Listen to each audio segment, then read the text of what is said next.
Il n'avait plus de chambre d'hôtel. L'hôtel avait donné sa chambre à un autre client. Aujourd'hui, je vais te parler d'une expérience très négative, d'une mauvaise expérience qui est arrivée à mon mari dans un hôtel. Alors je t'explique.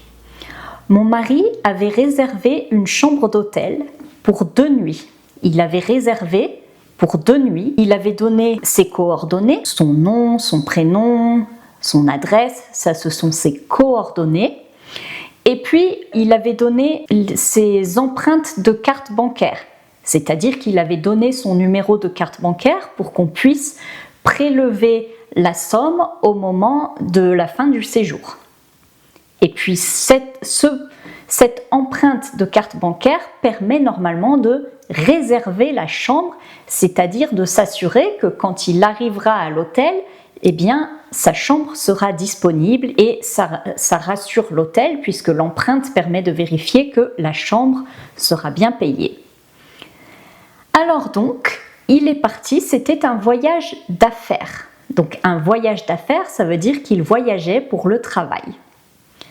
Alors il est parti en avion et puis malheureusement, il y a eu des intempéries. Alors l'avion n'a pas décollé à temps.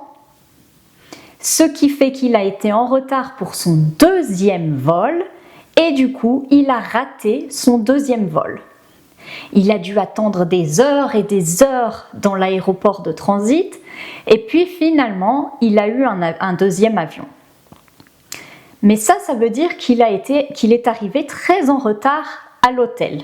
Il est arrivé à 1h du matin, c'est-à-dire 5 heures après l'heure d'arrivée prévue. Et quand il arrive à l'hôtel, il explique à la réception qu'il a réservé une chambre pour 2 nuits. Et donc, le réceptionniste regarde son ordinateur et lui dit « Monsieur, je suis désolé, nous n'avons pas de chambre pour vous. Nous pensions que vous n'alliez pas venir, puisqu'il est déjà très tard. Et donc, si vous regardez la politique de l'hôtel, vous ne nous avez pas avertis que vous n'allez pas venir. Et donc, on a donné votre chambre à quelqu'un d'autre. Donc, il n'avait plus de chambre d'hôtel. L'hôtel avait donné sa chambre à un autre client parce que l'hôtel pensait que mon mari n'allait pas venir. Il était tellement en retard et il n'avait pas pu téléphoner à l'hôtel puisqu'il était dans l'avion. Eh bien, l'hôtel a donné sa chambre à quelqu'un d'autre. Alors, mon mari reste calme et explique « Bon, ce n'est pas grave, est-ce que vous avez une autre chambre de disponible ?» Et là, le réceptionniste le regarde et lui dit non. Il lui dit « Je suis désolé, l'hôtel est complet, il y a plusieurs conférences en ce moment dans la ville et tous les hôtels sont complets. » Mais alors, imagine, tu as fait un trajet épuisant, tu n'as qu'une envie, c'est d'aller te coucher pour te préparer pour les réunions de la journée du lendemain. Et là, on te dit, il n'y a pas de chambre disponible. Donc, c'est frustrant.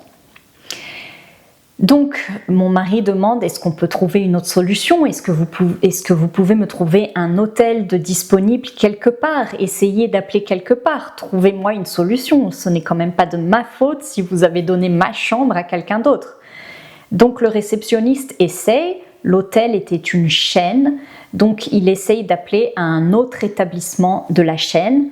L'autre établissement lui répond que non, c'était complet. Heureusement, le réceptionniste a continué à téléphoner, à passer des appels et puis finalement, il a trouvé un hôtel qui avait une chambre de disponible. Et donc tout s'est bien fini, heureusement, mais je te laisse imaginer la fatigue et le tracas que cela a causé. J'espère que cette vidéo t'a permis d'apprendre quelques mots liés au voyage et à la réservation de chambres d'hôtel et j'espère qu'une situation aussi malencontreuse ne t'arrivera jamais. Voilà, à bientôt!